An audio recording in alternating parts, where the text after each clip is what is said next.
જય શ્રી કૃષ્ણ. કેમ છો બધા? સ્વાગત છે તમારું મારા કિચનમાં.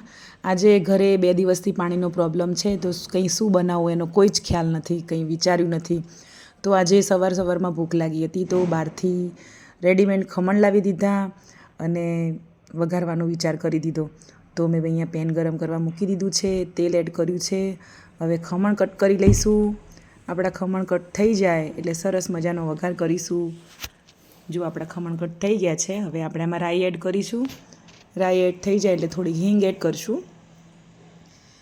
હિંગ એડ થઈ જશે પછી આપણે થોડા અંદર મરચાં કટ કર્યા છે એ એડ કરી દઈશું. તો આવી જ રીતે મિત્રો તમારે પણ ક્યારે આવું વહેલા મોડું થઈ જાય તો તમે લોકો આવા ખમણ લઈને ખાવ છો? અમે તો આવું કરીએ છીએ કે ટાઈમ ના હોય કે એવું થઈ જાય ને તો આવું કોઈક હેલ્ધી વસ્તુ લાવી દઈએ, કેમ કે ખમણ સારી વસ્તુ છે સવારના નાસ્તામાં. તો જુઓ અમે ખમણ વઘારાઈ ગયા છે અને હવે આ એડ કરી દીધા. જય શ્રી કૃષ્ણ.